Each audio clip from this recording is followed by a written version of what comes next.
चलिए इस वीडियो में बात करते हैं समांतर श्रेणी के बारे में। जी हाँ, समांतर श्रेणी होता क्या है।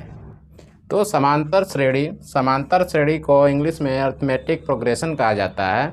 इसमें होता क्या है कि कोई भी श्रेणी हो, जैसे श्रेणी का श्रृंखला से 8 के बाद 10, फिर 12, फिर 14, फिर 16 डॉट डॉट डॉट डॉट, एक क्रम बन गया। अब ये क्रम और एक और क्रम देख लेते हैं।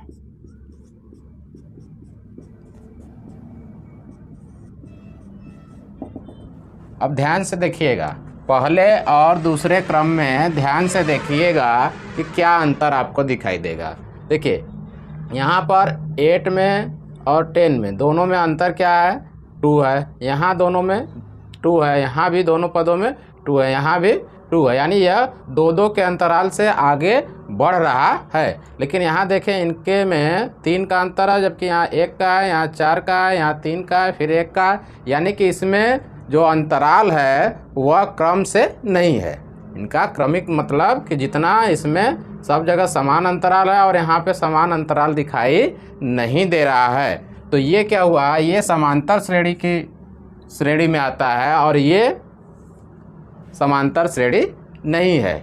इसमें अगर कह दिया जाए कि इसके आगे वाले पद को ज्ञात कीजिए, तो आप इसमें समान अंतर को देख करके, सभी जगह एक ही अंतर है तो उसके आगे वाले पद को ज्ञात कर सकते हैं, लेकिन इसमें आगे वाले पद को ज्ञात नहीं कर सकते, क्योंकि यह श्रेणी गलत है, यह श्रेणी सही नहीं है। क्योंकि देखिए, सवाल का अर्थ ये नहीं होता है कि कुछ भी लिख दीजिए वह सवाल हो गया।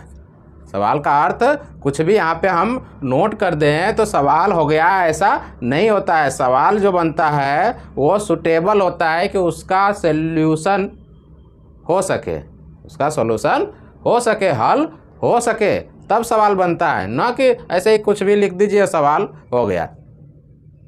जैसे आप लोग कॉमेडी में सुनते होंगे कि एक व्यक्ति इंटरव्यू देने जाता है तो उससे पूछा जाता है कि आप कितना पढ़े लिखे हैं, तो है कि हम पढ़े लिखे नहीं हैं। तो कुछ तो पढ़ लिख लेते होंगे, तो वो बोलता है कि यस मैं लिख लेता हूँ लेकिन पढ़ नहीं पाता हूँ।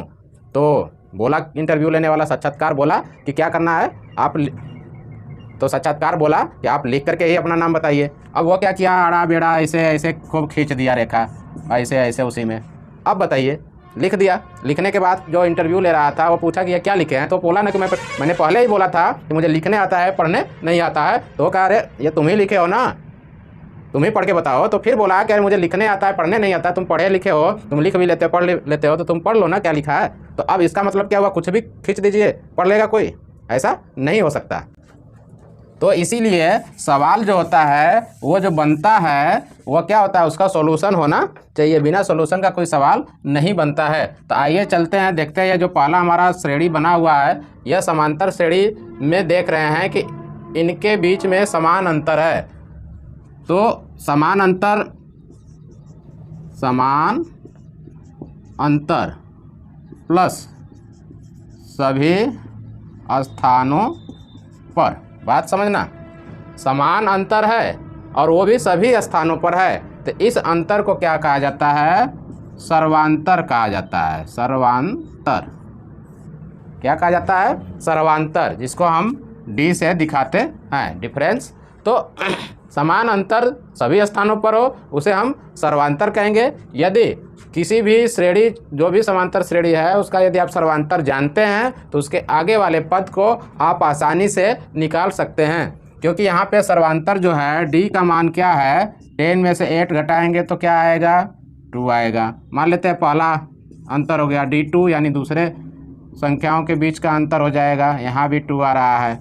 D3 देख रहे हैं, यहाँ भी आ रहा है। D4 यहाँ भी देख रहे हैं कि 2 ही आ रहा है, यानी सब जगह सर्वांतर 2 ही आ रहा है। यानी कि हम जब अगला पद निकालेंगे, यानी 1 2 3 4 5 छठवां, यानी A6 निकालेंगे, तो उसमें क्या करेंगे कि जो हमारा A6 निकालना है तो उसके पहले वाले पद में D को जोड़ देते हैं। क्योंकि ये ऑलरेडी सभी D1 D2 D3 D4 सब एक ही है, तो हम उसको D बोलेंगे, D को जोड़ देंगे तो हमारा अगला पद निकल जाएगा। यानी 16 + 2 = कितना हो गया, 18 आएगा। इस तरीके से हम अगले पद को ज्ञात कर सकते हैं। ऐसे ही मौखिक अगर देखें तो भी ईजी है, बहुत आसान लगता है। कि समांतर श्रेणी बहुत ही ईजी लगता है, एकदम अच्छे तरीके से आप इसको समझ सकते हैं। बस यही रह जाता है कि यदि इसमें माइनस संख्याएं हो या फ्रैक्शन हो तो थोड़ा दिक्कत होता है, उसमें परेशानी होती है, क्योंकि जो माइनस संख्याओं और फ्रैक्शन को अच्छी तरीके से नहीं जानता है तो उनको परेशानी होगी, लेकिन सिंपल श्रेणी में तो कोई परेशानी होने वाली नहीं है। तो इस प्रकार के सवालों को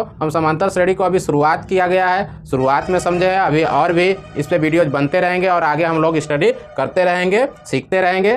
तो इस वीडियो में बस इतना ही। ऐसे ही वीडियो के लिए बने रहिए हमारे YouTube channel your future life के साथ। पूरा वीडियो देखने के लिए आपका धन्यवाद।